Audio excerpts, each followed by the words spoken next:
Why do some dead people become earthbound? Why is it that some people, when they die, they don't live, they still remain here on earth, doing all the things that they used to do, good or bad? Why is it so? Yes, some people die and they are still earthbound. People who are dead but remain earthbound, they have treasures on earth instead of treasures in heaven. They have all left something behind. It may not always be money. They may have other ties on earth. Somebody that they think they own, their wife, their husband, their children, or whatever, they still have interest in things of this earth. Their idea is that because I love you, you must do just that to me as I want you to do.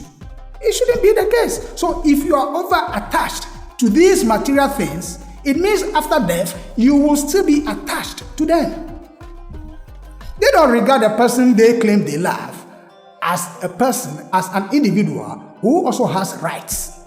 They don't see it like that. Later, when such people pass out, that relationship continues, that mentality, they continue with it. They endeavor to impress their loved ones, to keep them close to themselves, and be in their company as much as they can. So those people become earthbound.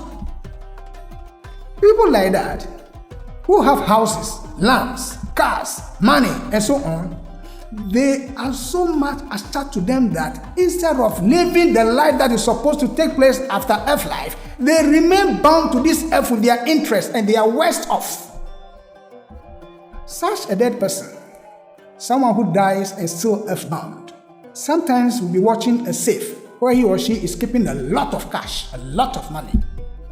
Then people will come and they will take the cash and laugh at him or her. He may try to prevent the people from taking the cash, but he has no hands to prevent anybody. They will go through his features and they will take the money that they want to take, laughing. It may be with people who have lived for society. They are interested in their jewels, their dresses, and other things. That is where their attachment is. They still love them after death, just as they loved them while they were living on earth. And they feel they cannot part with those things. Therefore, they are bound to earth as long as they continue to have that thinking and that feeling. They are attached.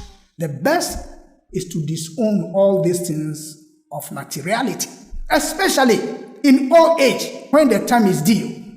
We don't have to attach ourselves to materiality. Otherwise, after death, we will still be stuck to this earth planet, and the heavenly journeys that we are supposed to take will delay ourselves. If, however, people have committed crimes, they are sometimes unavoidably earthbound by association with the places where they were committed and by trying to undo the wrong that was done. And we'll look at the details of this when we get to purgatory, because everybody will have to cleanse himself or herself after death. That is the way God has done it. You have to cleanse yourself, and we'll look at it in our next lecture when we talk about purgatory. So if we free ourselves from all earthly ties, then we are like the ripe kernel falling out. There is nothing attached to us anymore.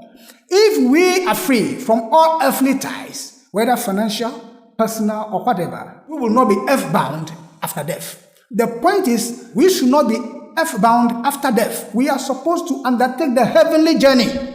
But so long as we keep attaching ourselves to this materiality, we delay our own progress, because there are lessons to learn even in the spiritual world after death.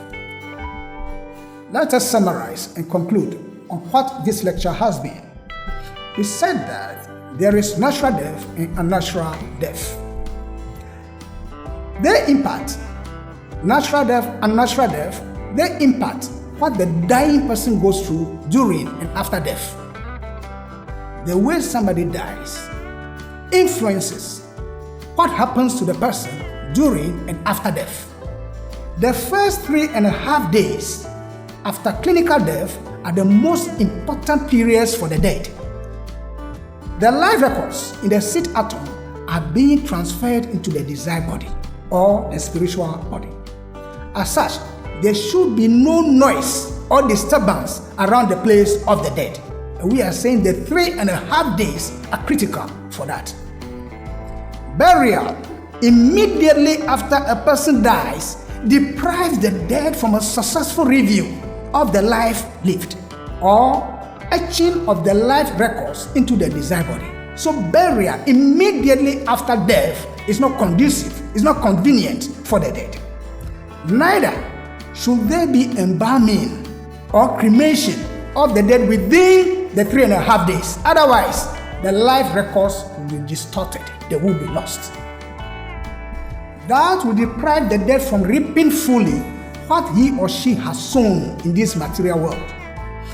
After the records have been etched into the spiritual body, the person becomes biologically dead. And by that, the silver cord snaps, it breaks.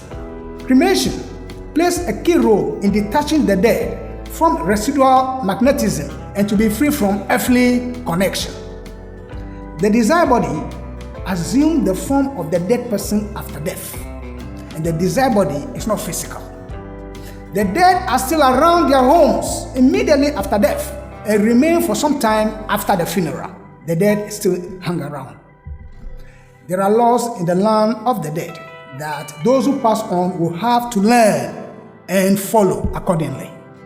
Although dead, they are still alive in the lives of the loved ones who may not know it at all. Immediately after death, they are still around and very active in our lives. Those who die by unnatural means, like murder and suicide, they have to wait in the land of the dead until their archetypes collapse before they can become fully functional in that world. Thoughts are things in the spiritual realm. Do you remember our lecture number 16 that talks about the spiritual exercises of retrospection and concentration? The great benefit of concentration at death is that there is no break in the consciousness of the dying person.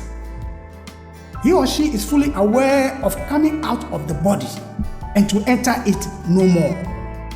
This is unlike most dying people who have lost consciousness and only find that they are out of the body without knowing how it happened.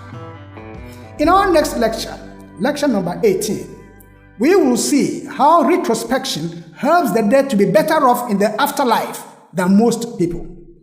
By continuous performance of the exercises, the individual prepares himself or herself in advance towards death. After all, death is unavoidable. We hope this lecture has been beneficial. If you have any questions or suggestions, you may post them in our comments section. In lecture number 18, under the part 3 of this topic, we will be talking about purging the dead in purgatory. We thank you and look forward to meeting you. Filling up every space, no privacy. And silently, it could build and build until you finally see. Whoa, it's taking over, damn no closure, moving closer. No exposure, I just wanna be a loner. Some can't stay sober, looking over all this.